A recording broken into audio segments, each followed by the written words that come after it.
शेखपुरा जिला के चेवाड़ा प्रखंड के एकाढ़ा में शहीद सैनिक अंकित राज की 8वीं पुण्यतिथि एकाढ़ा शहीद स्मारक पर धूमधाम से मनाई गई। इस अवसर पर लोजपा आर के जिलाध्यक्ष इमाम गजाली ने शहीद की प्रतिमा पर माल्यार्पण कर उन्हें नमन किया और कहा कि अंकित राज सिर्फ एकाढ़ा के नहीं बल्कि पूरा जिले के लिए गौरव है। चेवाड़ा नगर पंचायत के सभापति लट्टू यादव ने भी शहीद की प्रतिमा लगाने की घोषणा की। लोजपा आर जिलाध्यक्ष ने जिला प्रशासन की ओर से श्रद्धा सुमन न अर्पित किए जाने पर असंतोष जताया, जबकि शहीद के परिवार ने उन्हें चांदी का मुकुट और शाल देकर सम्मानित किया।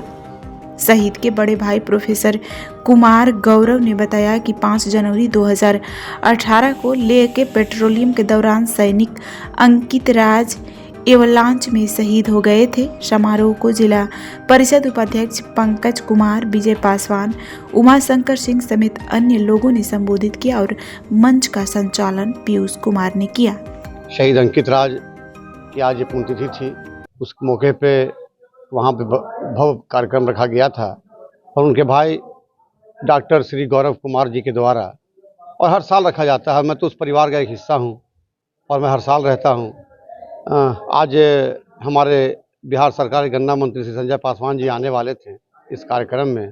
किसी अचानक उनकी तबीयत ख़राब हो गई तो नहीं आ सके। खैर, उनकी कमी मैंने पूरी कर दी और काफ़ी भव्य कार्यक्रम था और शहीद को याद किया गया। और शहीद अंकित राज वो शख्स थे जिसने पाकिस्तानियों को समझिए हालत ख़राब करके रख दिया और घूस के मारा, और इस शहादत को नमन करने के लिए सब लोग जुटे, पूरे इलाके के लोग पहुँचे। मैं सब लोगों को सम्मान करता हूँ और सारे लोगों का मैं तहे दिल शुक्रिया अदा करता हूँ कि हमारे छोटे भाई हरदिल अजीज़ अंकित राज जी के शहादत दिवस में सब लोग शामिल हुए। काफ़ी भीड़ जुटी देखा होगा आपने। और उस परिवार ने मुझे एक सम्मानित किया और उस परिवार में तहे दिल शुक्रिया अदा करता हूँ कि उन्होंने मुझे सम्मानित किया। मैं तो उनके परिवार का एक हिस्सा हूँ, एक अंग हूँ।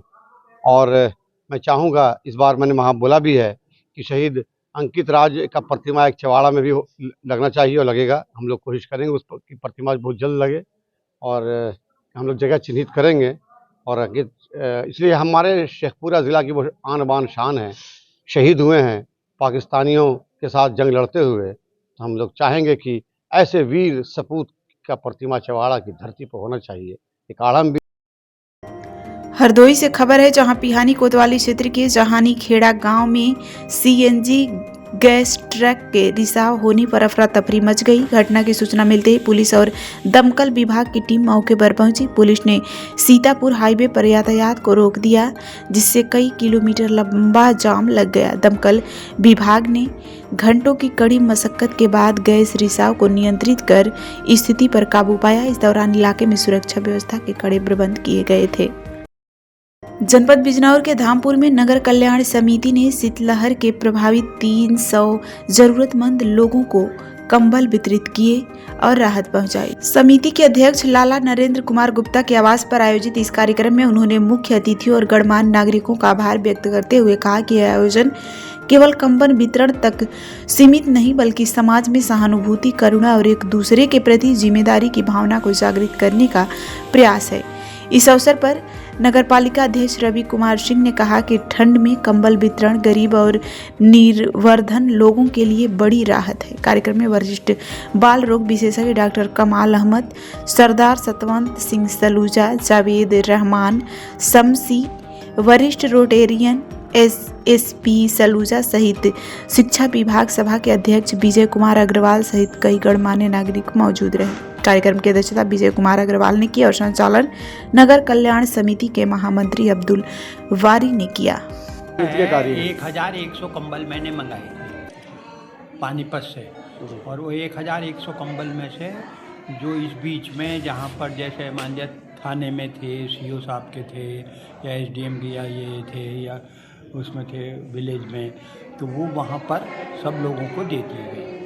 और उसके बाद यहाँ पर जो जितने सदस्य थे नगर कल्याण समिति के, हर एक को 5-5 कंबल बांटने के लिए पर्चियाँ डिस्ट्रीब्यूट कर दी गई और वो पर्चियों के माध्यम से यहाँ कंबल दिए गए।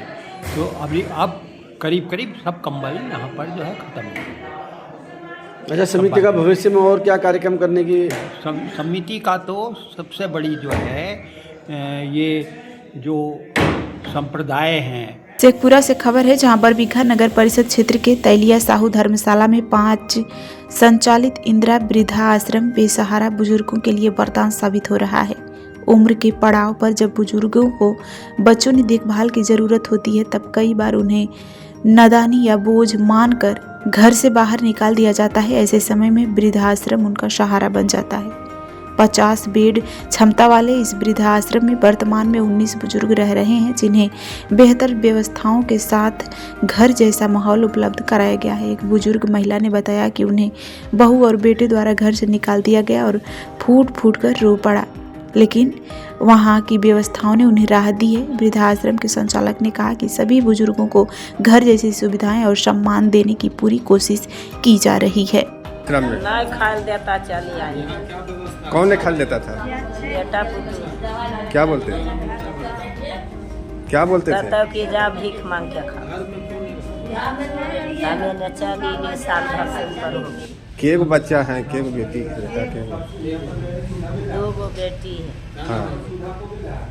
और 4 गो बेटा है। ये तो लोग घर से बाहर कर दिया। उनके बाहर कर दिया घर से।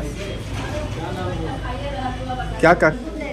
कोलैसी अथी में बोलो न कि कता उ देगा खाए ले तहर दे दे नहीं देता है तहर। हाँ वो दे नहीं दे तो वाला कुछ करो, वो नहीं दे तो वाला हम नहीं देवी खाते आप। बोलता कुछ दिल्ली ढाका कमाता है नहीं देता। हाँ दोनों के मारता गरी आता है, बस जाओ भागो सब भाग के चली। चलते तेल तब ने बेटा सब देखे लेकर खाना नहीं देखेला वो कहीं चल जा, कहीं मर जा, कहीं रहे, कोई दिक्कत नहीं। बेटा क्या? पुतो कहता कि किधरो चल जाए, हमरा कोई मतलब नहीं।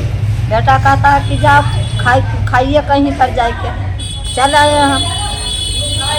जैसे हमारा बाल बच्चा में कोई चीज खाने के कम देती तो क्या अपना आश्रम में देती हुआ तो चला है। अपना आश्रम में आराम है, खाना पीना 3 टाइम खाना मिलती है, 2-3 टाइम चाय मिलती है, कपड़ा मिलती है, जब कम्बल मिला आराम से रहते हैं, आराम से खाते हैं, टट्टी मैदान में खुलकर है।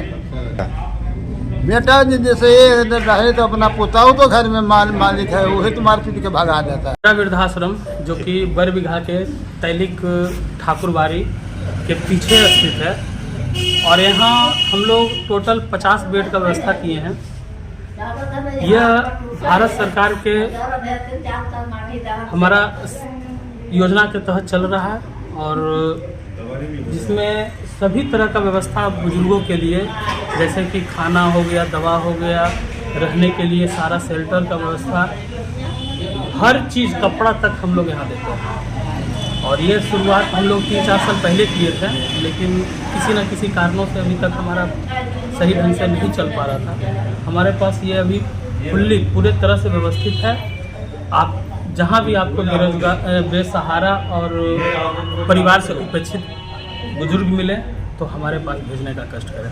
मेरा मोबाइल नंबर है 700 400 8997 700-400-8997। मेरा नाम दीपक गुप्ता हुआ। कितना बेड का के लिए हमारे पास आग जलाने का व्यवस्था है। सभी लोग को हमेशा वहाँ आग जला हुआ रहता है। एक जगह जहाँ पे डाइनिंग एरिया है वहाँ पे आग जलाने का व्यवस्था है। साथ में पूरा पैक्ड हॉल है जिसमें 1 या 2-3 कंबल, कुछ समाजसेवी द्वारा भी कंबल हमेशा दिया जाता है, तो समाजसेवियों द्वारा भी कंबल है और हम लोग भी अपने संस्था की तरफ से कंबल व्यवस्था कर रखे हैं, जिसके माध्यम से किसी तरह का बिहार के मधुबनी से खबर है जहां जिला पदाधिकारी आनंद शर्मा की अध्यक्षता में समाहरणालय स्थित सभा कक्ष में शिक्षा विभाग की समीक्षा बैठक आयोजित की गई। जिलाधिकारी ने सभी जिला स्तरीय पदाधिकारियों एवं बीईओ को निर्देश दिए कि वे प्रत्येक बुधवार गुरुवार को 100% विद्यालयों का निरीक्षण करें। निरीक्षण के दौरान मध्याह्न भोजन की गुणवत्ता, रसोई गैस की उपलब्धता, बच्चों एवं शिक्षकों की उपस्थिति, पठन पाठन की गुणवत्ता, शौचालय की स्थिति और छात्रवृत्ति छात्रवृत्ति वितरण की जांच सुनिश्चित की जाए। जिलाधिकारी ने कहा कि निरीक्षण केवल खाना पूर्ति के लिए नहीं होनी चाहिए बल्कि उसका सकारात्मक परिणाम नजर आना चाहिए। उन्होंने कहा कि किसी भी परिस्थिति में रसोई गैस या रसोइये के अभाव में मध्याह्न भोजन बंद नहीं होना चाहिए। छात्रों को मेनू के अनुसार भोजन उपलब्ध कराना चाहिए। इसके साथ ही अनाधिकृत अनुपस्थित शिक्षकों के खिलाफ तुरंत कार्रवाई की जाए। हरदोई से खबर है, जहां लोनार कोतवाली क्षेत्र के भूजाहिदपुर गांव में वन विभाग की सरकारी लकड़ी के अवैध कटान को लेकर सनसनीखेज मामला सामने आया है। वन विभाग के कुछ कर्मचारियों, ग्राम प्रधान प्रतिनिधि और लकड़ी ठेकेदारों के द्वारा लकड़ी की चोरी कर कटाई की जा रही थी। स्थानीय युवक संदीप ने इस मामले की सूचना वन विभाग और प्रशासन को दी। मौके पर पहुंचे वन विभाग के अधिकारी और प्रधान प्रतिनिधि मामले को रफा दफा कराने का प्रयास कर रहे थे। जब संदीप ने विरोध किया तब अधिकारियों ने कार्रवाई का आश्वासन दिया। कटान के दौरान मजदूर ट्रैक्टर को अधिक अपने साथ ले गए। इसके साथ ही प्रधान प्रतिनिधि और उनके साथियों ने संदीप पर जानलेवा हमला करने का प्रयास किया और गाड़ी से कुचलने की कोशिश की। संदीप ने भागकर अपनी जान बचाई। संदीप ने इस मामले की रिपोर्ट हरदोई लोनार कोतवाली में दर्ज कराई। पुलिस ने शिकायत के आधार पर कार्रवाई शुरू कर दी है। नाम है आपका और क्या मामला हुआ था लकड़ी को लेकर? मेरा नाम संदीप है, पुत्र सीताम्बरों से और निवासी ग्राम मुजाहिदपुर का रहने वाला हूं और मैं लखनऊ में रहता हूं वर्तमान में। और मैं अपने गांव पर 2 दिन के लिए आया हुआ था और हम अपने खेत देखने जा रहे थे।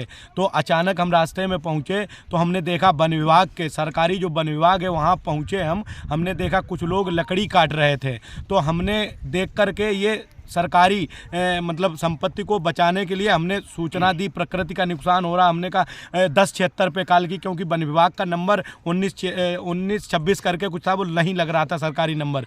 फिर उन्होंने हमें 112 में कॉल ट्रांसफ़र की। 112 की पुलिस से मेरी बात हुई और फिर वन विभाग के जो भी अधिकारी हैं वो भी टीम मौके पे आ गई। डीएफओ साहब से बात हुई, हमने गूगल से नंबर सर्च करके निकाला है। तो इसके बाद पूरी टीम आई, उन्होंने मौके पे ट्रैक्टर भी बरामद किया। 855 स्वराज्य ट्रैक्टर है, वो टीम लेके चली गई और 112 वाले आए, उन्होंने भी निरीक्षण किया मौके का। टीम ने भी निरीक्षण किया, सारी लकड़ी मौके पर ही पड़ी है। तो ये सब लोग चले गए। उसके बाद प्रधान प्रतिनिधि शरद सिंह और उनके साथी शिवेंद्र शुक्ला जो मेरे साथ आए, जानलेवा हमला किया, कार हमारी तरफ चढ़ा देने का पूरा प्रयास किया। और कहाँ शिकायत किया आपने? हमने 1076 पे कॉल करके शिकायत की और 112 पे डायल करके शिकायत की। वन विभाग के अधिकारियों की शिकायत की। क्या कार्रवाई हुई? अभी कोई कार्रवाई नहीं हुई अभी तक, कोई हमें संतुष्टि नहीं। और आओ ऊपर से कह रहे फर्जी मुकदमा लगवा देंगे, हरिजन एक्ट लगवा देंगे। दुनिया पूरा पैसा खर्च करके, और बहुत पैसे वाले बहुत प्रभावशाली लोग हैं, इनके खिलाफ कोई गवाही देने के लिए नहीं तैयार है। और मैं बिल्कुल पीछे नहीं हटूंगा जब तक हमारी प्रशासन नहीं सुनेगा। मैं लखनऊ तक जाऊँगा।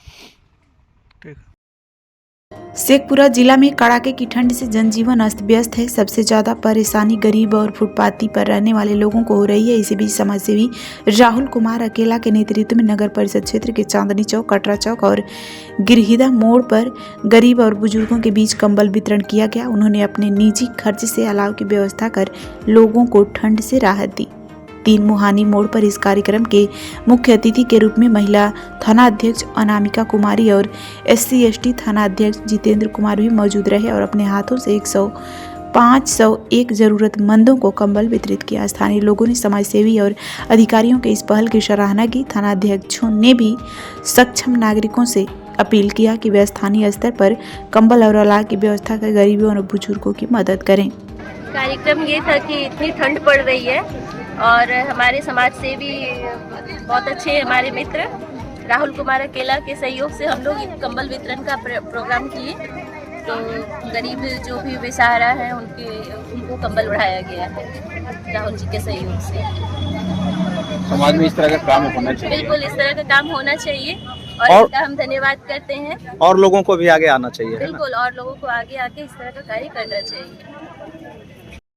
शेखपुरा जिला में कड़ाके की ठंड से जनजीवन प्रभावित है, जिससे ज्यादातर परेशानी गरीब और फुटपाथी पर रहने वाले लोगों को हो रही है। इसी बीच समाजसेवी केदार शाह और अनिल सागर के नेतृत्व में महादेव नगर मोहल्ले में गरीबों और बुजुर्गों के बीच कंबल वितरण का आयोजन किया गया। मुख्य अतिथि यातायात थाना अध्यक्ष सदाशिव कुमार शाह ने स्वयं गरीबों के बीच कंबल बांटकर इस पहल का समर्थन किया। स्थानीय लोगों ने कहा कि भीषण ठंड में आग ही एक सहारा है, लेकिन लकड़ी की कमी के कारण राहत मुश्किल हो जाती है। ऐसे में समाजसेवी की इस पहल ने उन्हें बड़ी राहत दी है।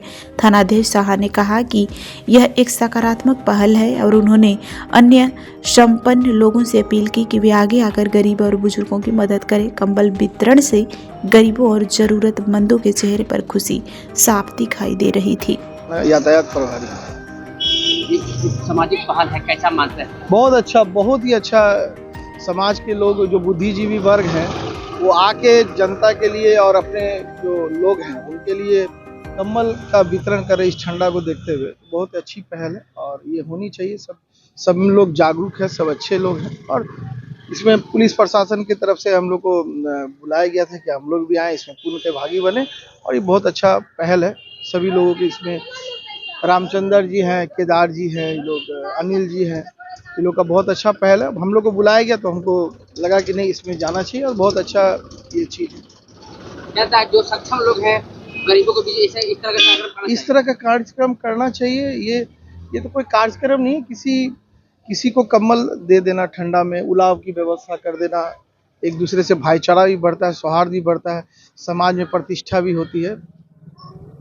ये सब होनी चाहिए। सामाजिक तरफ से कंबल का वितरण किए हैं और जहाँ जहाँ होता है हम लोग धनौर में किए, भोजडी में किए, आज महादेव नगर में किए। इसके बाद शेखपुरा में लगभग ठंड जब तक रहेगी, जब तक हम लोग का उद्देश्य है कि सामाजिक सेवा करते रहें, गरीब गुरुआ को मदद करते रहें, कंबल दे करके कर रहे हैं। और ज़्यादा तो हम लोग नहीं गरीब लोग को सेवा कर सकते हैं, लेकिन कंबल दे करके ठंड से बचने के लिए कर रहे हैं। कितना लोग को बीच बांटे? लगभग 50-60 आदमी के बीच वितरण किया गया। और भी कहीं बांटना है? आज तो नहीं वितरण होगा, लेकिन अवश्य होगा।